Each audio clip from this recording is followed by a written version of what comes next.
Welcome to Army Real Talk, an Army Matters podcast from the Association of the United States Army podcast series. I am Nzinga Curry, Director of AUSA's Education and Programs, and I am joined by my wonderful co-host, Lieutenant Colonel Brittany Lloyd, AUSA Army Fellow. Listeners, this episode is in tribute to Women's History Month, as we recognize successful women and Army leaders who have contributed greatly throughout the years and continue to set examples for future generations. Yes, ma'am. These women are paving the way and reinforcing every day that with hard work, passion, and commitment, you can accomplish anything. Thank you for joining us. I am so excited about our guest.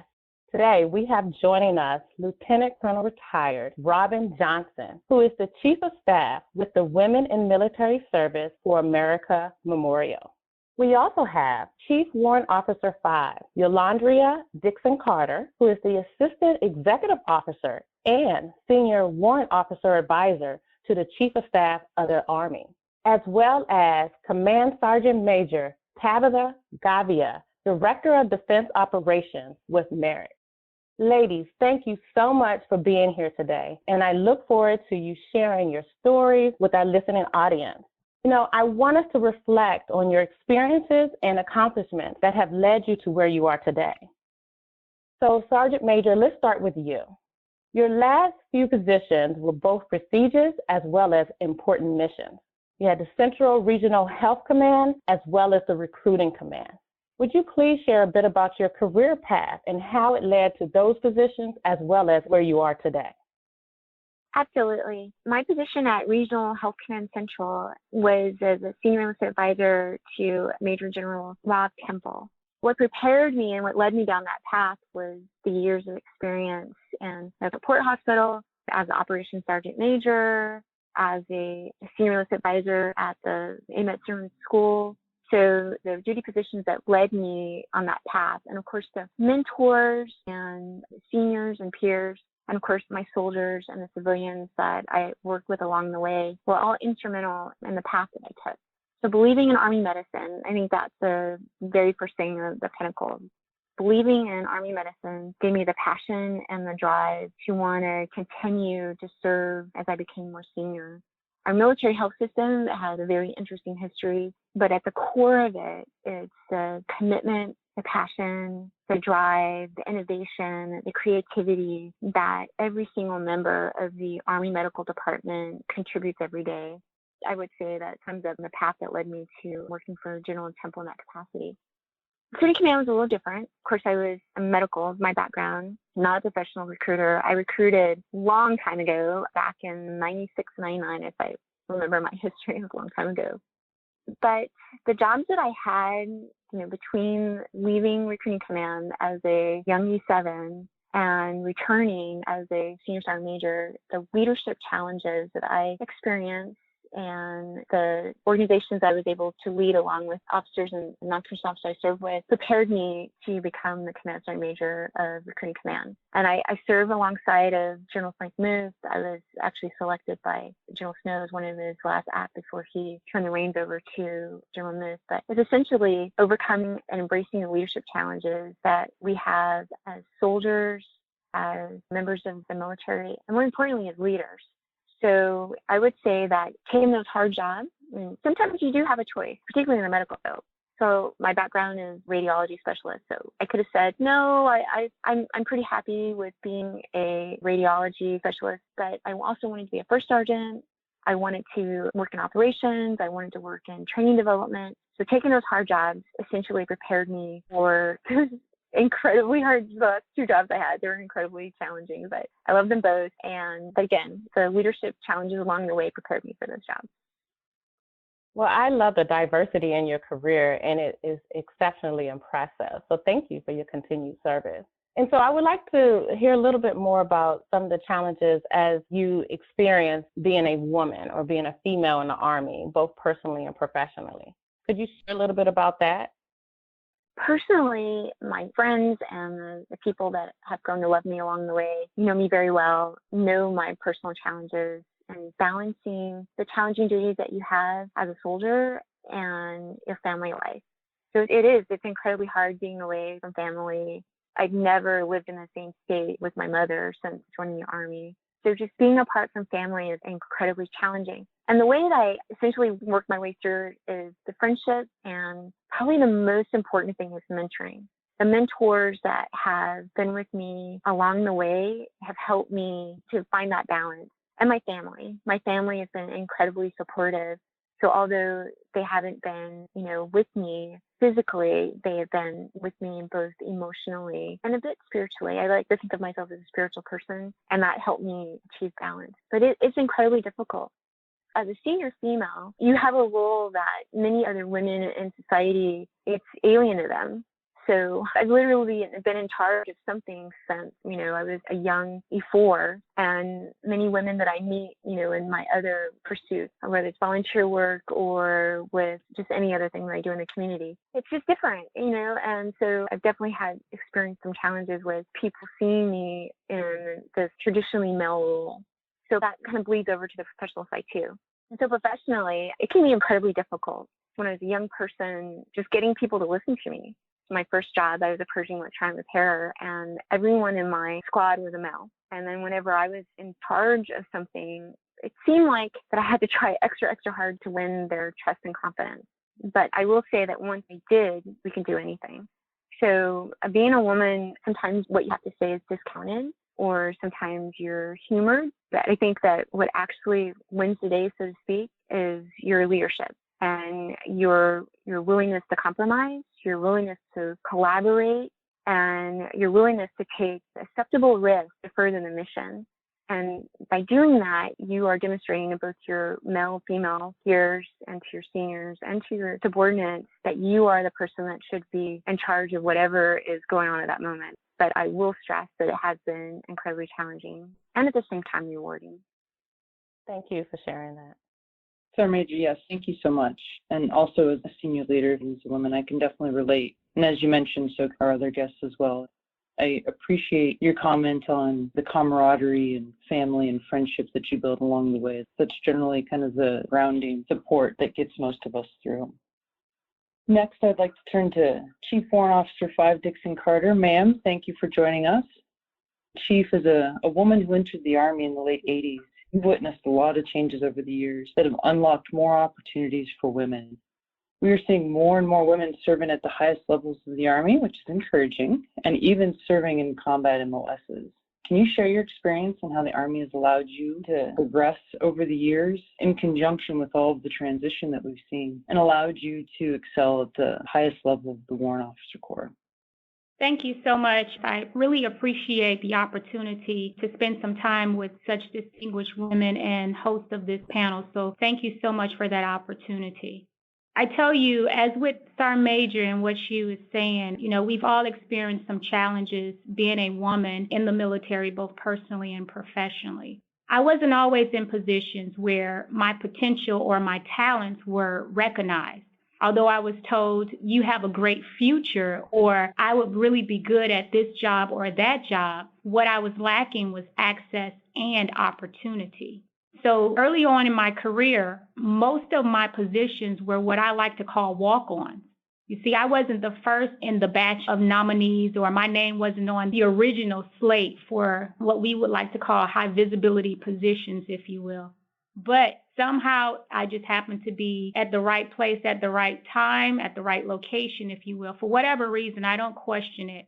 As a walk-on, what I did is I walked in the interviews, I presented what I felt was the best version of me, the version that they would get that day and every day after that if I were selected and hired for that position.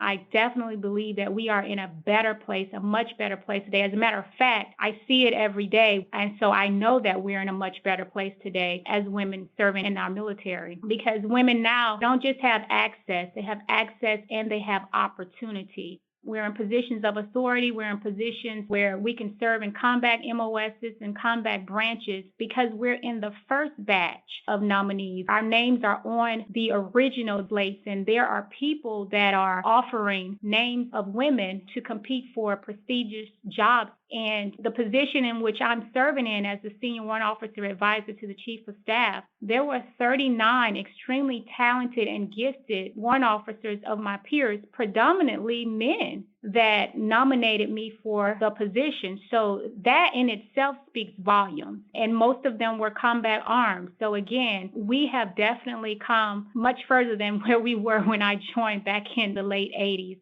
I believe that our leaders are continuing to seek and improve.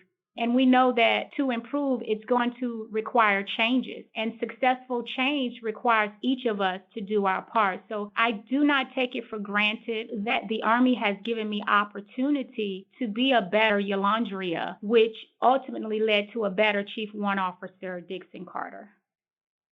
Chief, thank you. And I think you hit it on the head. Change is important for growth, and I agree with you. I see it every day. I've seen it in my tenure. I'm creeping up just past 18 years in service as well, and I can see a marked difference from when I first joined as well. And it's encouraging, it's exciting, and I see great things not only for the Army, but the future of women in the Army. That being said, you mentioned working for the Chief of Staff of the Army. I'm sure that that is incredibly exciting and rewarding. And his People First strategy is really making great changes and initiatives in the Army. And from your perspective and kind of what you've seen while working with him, how do you feel that this strategy supports gender and ethnic equality in the ranks? Man, that's an excellent question. Allow me to first say I thoroughly enjoy working for the Chief of Staff of the Army. It has been most rewarding for me, both personally and professionally. So I'm grateful for that opportunity to be able to work alongside him. General McConville's message, People First, it's not just a message. It is truly an action, and it's one in which he demonstrates every day. I always say it's important for you to message a philosophy or a strategy, but it's more important for you to act on it. So his audio and his video is in alignment. They match every single day. I would also like to offer that the People First strategy, it's not just the Chief of Staff of the Army strategy, it's the Army strategy. And it's a strategy in which all people are supported. And by people, we've heard it before. When we say people in our United States Army, we're talking our soldiers from the active Army to our Army National Guard, Army Reserves, our families and civilians, our soldiers for life, retirees, and our veterans. I truly believe that the Army is committed to equality of opportunity for all people, and is doing more of this in the realm of diversity and inclusion that will provide all of our men, all of our women, regardless of their gender, regardless of ethnicity, religion, or creed, with a rewarding professional career. Chief, I couldn't agree more. And I see it and I feel it, and it's exciting. And I agree with him 110% that when you take care of people, everything else falls into place. Thank you again. Absolutely, ma'am. Absolutely. Thank you so much. Chief, I appreciate your service, but also your passion that you continue to deliver in your positive messaging. So thank you. Colonel Johnson, so I'm excited because, as you know, this is not your first Army Matters podcast. We have had an opportunity to connect and collaborate in the past, featuring Soldier for Life, where you were the director. So I would love for you to share with our audience a little bit about your career and experience as a female officer, commander, and working for the chairman of the Joint Chief of Staff. Thank you. It's good to be back. Once a soldier, always a soldier, soldier for life. I just retired 8 months ago, and you said this was real talk, so I'm going to do real talk. You know, I joined at 17 in the Ohio National Guard, and I thought, I'm just going to pay for college, serve my country for a little bit, and then that's it. Well, fast forward 26 years later, end up going on active duty and staying for the long haul. That's been a great journey. It's hard to believe it's been 8 months since retirement, but as I look back over those 26 years of everything that's happened, I'm just really excited to have now landed in a new role at the Military Women's Memorial as the Chief of Staff there. But yeah, lots of memorable experiences. Did enjoy serving with General Dempsey as his special assistant, commanding in the 101st right before my time at Soldier for Life. all of those wonderful, but I can't say that any one of those in particular was like my favorite. Each of them shaped me to who I am today. And honestly, I think the toughest job I've ever had is being a mom of my 2 kids. So that's really the most challenging and juggling it all. So yeah, thanks for having me back. I'm so excited to be on a call with these 2 amazing women. Oh my goodness, you guys are incredible. Absolutely. And I can co-sign with the mother part, but we won't even get into that. But as you stated, you have just transitioned from the Army, so congratulations. And also that you are the Chief of Staff for the Military Women's Memorial. I would love to hear more about the memorial, some of their initiatives, campaigns, and things of that nature. Just tell us, how has that been working with the memorial? A lot of people don't even know there is a memorial. We're located right at the entrance of Arlington National Cemetery, but we're a nonprofit, completely separate from Arlington. It's just a beautiful place. And when you look at it, it just takes your breath away. And then inside is this 33,000 square foot education center that really tells the stories of the 3 million women who have served, which is quite impressive. Like, I think about it, I pinch myself that I got to go to work every day because I'm going to go ahead and just tell my age. 1976, I was born. And in 1976, that was the first year that women could even be in the military academies. And 1978, I was 2. That was when the WAC was disbanded. So when I was born, I couldn't even join the Army as it is known today, right? I would have had to have joined the Women's Army Corps. In my lifetime, it's gone from just barely being able to go to the academy if I wanted, or to be fully integrated in the Army, to now women serving in all roles and to be in the infantry and go to Rangers. It's so cool. So I'm excited to tell those stories and the legacy of all those women who really paved the way. And so it's a great job to be able to say that you get to do that every day. And it's called work. Absolutely. I understand. And I love the progression. So could you tell us a little bit about the campaign? I think it's titled HERstory. We do have a HERstory campaign. It's kind of a play on words, history, HERstory. And we believe that history is not complete without the stories of all the women who served. And so we're asking every woman that served or their family member, if they're no longer with us, to register their service. It has been and always will be free. And we have this database and we collect all of these stories of these women. And we just think that that's the right thing to do, right? Like, we need to make sure history is complete and their voices, their stories are important. And so you can go to womensmemorial.org and it takes no time at all and register your service. Sergeant Major, I want to go back a little bit and discuss further some of the things that you mentioned about having a mentor and the importance of that, as well as embracing some of the leadership challenges that I believe that you have conquered and which is essentially needed for the next generation. So if you don't mind, what would your message be to those who follow you? What would you share with them? What a great question. And thank you so much for the opportunity to answer that. So I believe you need several types of mentors. You need a senior mentor, someone that's been there, done that, and has been successful along the way. They've had successes, they failed, then you select that person to follow and to learn from. You also need a peer mentor. You need someone that's in the thick of it with you, someone that you can commiserate with, someone that understands the challenges that you face and they're there with you. Maybe not physically, but they're definitely experiencing some of the same things you are, and you can learn from each other. What I told my soldiers in the past, when you select your peer mentor, is choose someone that is a little bit better at this Army thing than you are, and maybe just a little senior, but definitely as your peer. The third one is the one that gets overlooked all the time. You need a junior mentor. You need a junior person that's going to tell you how it is, the impact that you are having on the organization and on them and on their peers and how they see you.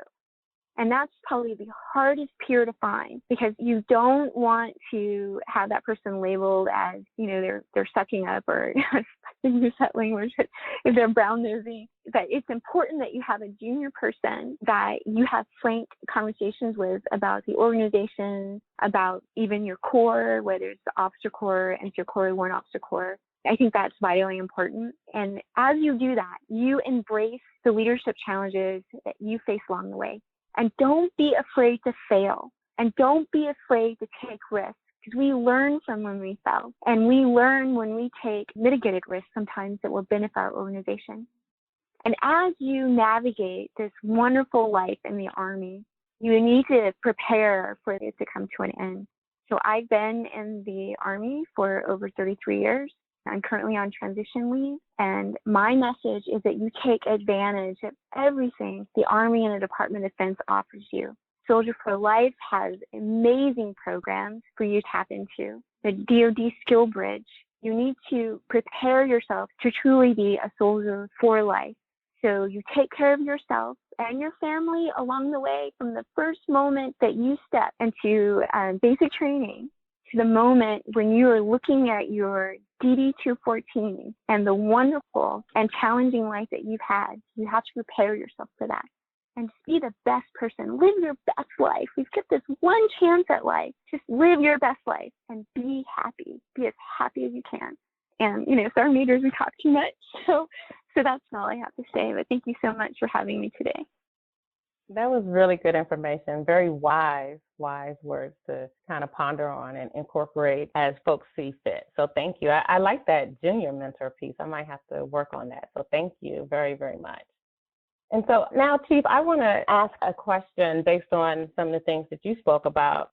You spoke about how women now, within recent years, have access and opportunities, and how women in the Army have come a long way. And, obviously there's still work to do, but I would love for you to share a few lessons learned that you could share with our listening audience so they can use those as little nuggets as they go throughout their career. Thank you again. You want me to follow Sergeant Major? So unfair, so inspirational and encouraging and empowering. Thank you, Sergeant Major. So I will tell you, for me, I believe first and foremost, we as women have to stop doubting our self-worth and our value and believing that we don't belong, because we do belong. And so we have to understand that we are just as trained, equipped, self-disciplined, and ready to do you name the job as our counterparts are. So we have to stop self-doubting ourselves. For me, I tried to be everything except for me. And in trying to be everything else that everybody else wanted me to be, I lost my self-identity. And when I decided that I can't be all of these different people or these different things, so let me go back to finding and rediscovering who I am, embrace who I am, and be the best version of who I can be. And that's me. And so lesson learned was to just stop trying to be something other than who I was created to be, and that's me. We are women, and we may be the first, or maybe we're the 30th. For me, being the first in the senior warrant officer position, first female, the lesson learned for me looking back on some of the first females is not to focus on being the first female, but to be focused on making sure that we're not the last female in those positions. And lastly, I look at the fact that earlier on in my career as an enlisted soldier and even as a warrant officer, there were very few people who took time with me. What do I mean by that? I mean time to talk, invest, mentor, and engage. Be that encouragement, be that empowerment, and hold me accountable for things that I have done good and those things that I have done bad. So earlier on, I took the opportunity to make sure that I was everything that I wanted people to be for me, that perhaps they were not there for me. And the biggest thing was truly recognizing my self-worth, recognizing that I can be the best version of me, and to give people time. Powerful, powerful message. Thank you, Chief. I appreciate you sharing that. Definitely nuggets there. So I want to kind of end on a humorous or a funny note and go to Robin, Lieutenant Colonel Johnson. So I am aware, and I would love for you to share a little bit with our audience, that you are a comedian. Tell us a little bit about how that came about. Well, I think I came out of my mom's womb making jokes, but I've always used comedy and humor, kind of a personal wellness strategy of my own. I love watching stand-up comedy and Saturday Night Live, just kind of always was drawn to it. But that didn't really match up with my Army career aspirations, right? Sometimes that's not a good fit. Sometimes that's kind of frowned upon to be funny or witty. And so I suppressed it for a long time. And as I was getting ready to transition, someone said, if you could have any superpower, what would it be? And I thought about it and I said, well, I'd want to heal people. Now, I don't want to go to medical school. I don't even like blood. I'll handle it, but that's not my thing. I don't want to do anything medical. But then I thought, I want to make people laugh. And I really think there's this real practical and therapeutic benefit to the use of humor. So as you can see, my Puerto Rican side comes out. I speak really quickly. So comedy takes a lot of good timing. And so I thought, well, how do I hone my skill? And I found this organization called the Armed Services Arts Partnership, and they were offering free comedy boot camp. I took that. And ever since, I've been performing as Robin Phoenix, doing virtual and live shows here in the DC area, and just really working on my craft. And now it's become a passion of mine. And I hope one day to take it a little further, that it's not just me taking like a yoga class, it's a hobby, but to go even further and to really help find ways that we can leverage comedy and humor to maybe help people who have high stress or who are coping with a lot of pain or some sort of mental health issue. So yeah, thanks for asking me that. It's always fun to share the fun side of my life. Absolutely. And I love how you were able to embrace both of your loves, the military as well as being a comedian. So that is excellent. Thank you. I hope to see you at the show soon. I'm going to send you an invite. Absolutely. Absolutely.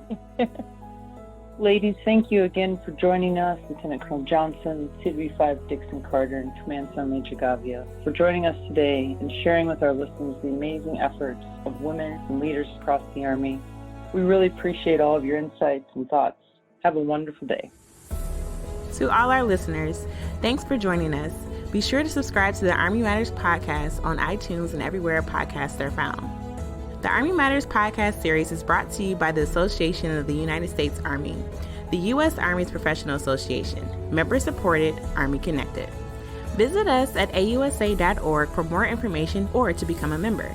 Your membership helps AUSA continue to carry out its mission to educate, inform, and connect with the total Army, our industry partners, and our supporters of a strong national defense. For questions or to provide topic recommendations, email us at podcast@ausa.org. Have a great Army Day. Hua.